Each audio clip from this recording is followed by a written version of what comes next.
किसी घने वन में एक बहुत बड़ा शेर रहता था। वह रोज शिकार पर निकलता और एक ही नहीं, दो नहीं, कई कई जानवरों का काम तमाम देता। जंगल के जानवर डरने लगे कि अगर शेर इसी तरह शिकार करता रहा तो एक दिन ऐसा आएगा कि जंगल में कोई भी जानवर नहीं बचेगा। सारे जंगल में सनसनी फैल गई।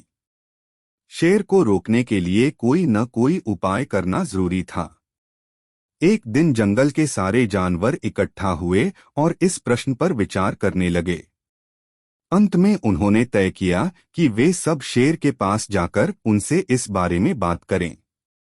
दूसरे दिन जानवरों के एक दल शेर के पास पहुंचा। उनके अपनी ओर आते देख शेर घबरा गया और उसने गरजकर पूछा, क्या बात है? तुम सब यहाँ क्यों आ रहे हो? जानवर दल के नेता ने कहा, महाराज, हम आपके पास निवेदन करने आए हैं। आप राजा हैं और हम आपकी प्रजा। जब आप शिकार करने निकलते हैं तो बहुत जानवर मार डालते हैं। आप सबको खा भी नहीं पाते। इस तरह से हमारी संख्या कम होती जा रही है। अगर ऐसा ही होता रहा तो कुछ ही दिनों में जंगल में आपके सिवाय और कोई भी नहीं बचेगा। प्रजा के बिना राजा भी कैसे रह सकता है?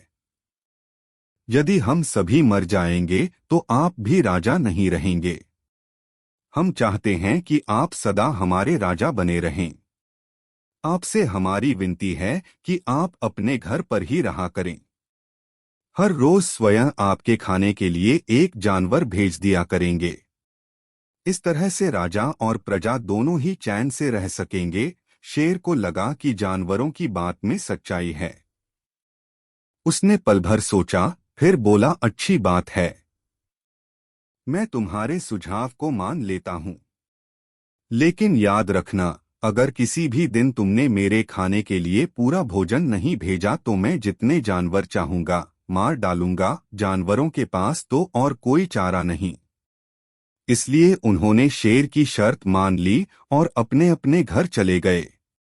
उस दिन से हर रोज शेर के खाने के लिए एक जानवर भेजा जाने लगा।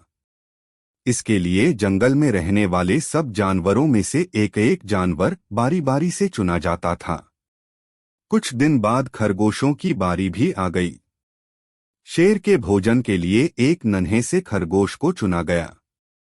वह खरगोश जितना छोटा था उतना ही चतुर भी था। उसने सोचा, बेकार में शेर के हाथों मरना मूर्खता है। अपनी जान बचाने का कोई न कोई उपाय अवश्य करना चाहिए और हो सके तो कोई ऐसी तरकीब ढूंढनी चाहिए जिसे सभी को इस मुसीबत से सदा के लिए छुटकारा मिल जाए। आखिर उसने एक तरकीब सोच ही निकाली। खरगोश धीरे धीरे आराम से शेर के घर की ओर चल पड़ा। जब वह शेर के पास पहुंचा तो बहुत देर हो चुकी थी। भूख के मारे शेर का बुरा हाल हो रहा था। जब उसने सिर्फ एक छोटे से खरगोश को अपनी ओर आते देखा तो गुस्से से बौखला उठा और गरजकर बोला, किसने तुम्हें भेजा है? एक तो पिद्दी जैसे हो, दूसरे इतनी देर से आ रहे हो। जिन बेवकूफों ने तुम्हें भेजा है मैं उन सबको ठीक करूंगा। एक एक का काम तमाम न किया तो मेरा नाम भी शेर नहीं। नन्हे खरगोश ने आदर से जमीन तक झुककर, महाराज, अगर आप कृपा करके मेरी बात सुन ले तो मुझे या और जानवरों को दोष नहीं देंगे। वे तो जानते थे कि एक छोटा सा खरगोश आपके भोजन के लिए पूरा नहीं पड़ेगा, इसलिए उन्होंने 6 खरगोश भेजे थे। लेकिन रास्ते में हमें एक और शेर मिल गया। उसने 5 खरगोशों को मारकर खा लिया। यह सुनते ही शेर दहाड़कर बोला, क्या कहा? दूसरा शेर? कौन है वह? तुमने उसे कहाँ देखा? महाराज, वह तो बहुत ही बड़ा शेर है, खरगोश ने कहा। वह जमीन के अंदर बनी एक बड़ी गुफा में से निकला था। वह तो मुझे ही मारने जा रहा था। पर मैंने उससे कहा, सरकार, आपको पता नहीं कि आपने क्या अंधेर कर दिया है। हम सब अपने महाराज के भोजन के लिए जा रहे थे, लेकिन आपने उनका सारा खाना खा लिया है। हमारे महाराज ऐसी बातें सहन नहीं करेंगे। वे जरूर ही यहाँ आकर आपको मार डालेंगे।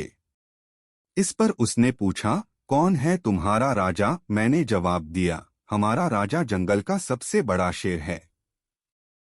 महाराज मेरे ऐसा कहते ही वह गुस्से से लाल पीला होकर बोला, बेवकूफ, इस जंगल का राजा सिर्फ मैं हूं। यहाँ सब जानवर मेरी प्रजा हैं। मैं उनके साथ जैसा चाहूं वैसा कर सकता हूं। जिस मूर्ख को तुम अपना राजा कहते हो, उस चोर को मेरे सामने हाजिर करो। मैं उसे बताऊंगा कि असली राजा कौन है। महाराज, इतना कहकर उस शेर ने आपको लिवाने के लिए मुझे यहाँ भेज दिया। खरगोश की बात सुनकर शेर को बड़ा गुस्सा आया और वह बार बार गरजने लगा। उसकी भयानक गरज से सारा जंगल दहलने लगा। मुझे फौरन उस मूर्ख का पता बताओ, शेर ने दहाड़कर कहा। जब तक मैं उसे जान से न मार दूंगा मुझे चैन नहीं मिलेगा। बहुत अच्छा महाराज, खरगोश ने कहा, मौत ही उस दुष्ट की सजा है। अगर मैं और बड़ा और मजबूत होता तो मैं खुद ही उसके टुकड़े टुकड़े कर देता। चलो रास्ता दिखाओ, शेर ने कहा। फौरन बताओ किधर चलना है। इधर आइए महाराज, इधर। खरगोश रास्ता दिखाते हुआ शेर को एक कुएं के पास ले गया और बोला, महाराज, वह दुष्ट शेर जमीन के नीचे किले में रहता है। जरा सावधान रहिएगा। किले में छुपा दुश्मन खतरनाक होता है। मैं उससे निपट लूंगा, शेर ने कहा। तुम यह बताओ कि वह है कहाँ? पहले जब मैंने उसे देखा था तब तो वह यहीं बाहर खड़ा था। लगता है आपको आता देखकर वह किले में घुस गया। आइए मैं आपको दिखाता हूँ। खरगोश ने कुएं के नजदीक आकर शेर से अंदर झांकने के लिए कहा। शेर ने कुएं के अंदर झांका तो उसे कुएं के पानी में अपनी परछाई दिखाई दी। परछाई को देखकर शेर जोर से दहाड़ा। कुएं के अंदर से आती हुई अपने ही दहाड़ने की गूंज सुनकर उसने समझा कि दूसरा शेर भी दहाड़ रहा है। दुश्मन को तुरंत मार डालने के इरादे से वह फौरन कुएं में कूद पड़ा। कूदते ही पहले तो वह कुएं की दीवार से टकराया, फिर धड़ाम से पानी में गिरा और डूबकर मर गया। इस तरह चतुराई से शेर से छुट्टी पाकर नन्हा खरगोश घर लौटा। उसने जंगल के जानवरों को शेर के मारे जाने की कहानी सुनाई। दुश्मन के मारे जाने की खबर से सारे जंगल में खुशी फैल गई। जंगल के सभी जानवर खरगोश की जय जयकार करने लगे। सीख, घोर संकट की परिस्थितियों में भी हमें सूझबूझ और चतुराई से काम लेना चाहिए और आखिरी दम तक प्रयास करना चाहिए।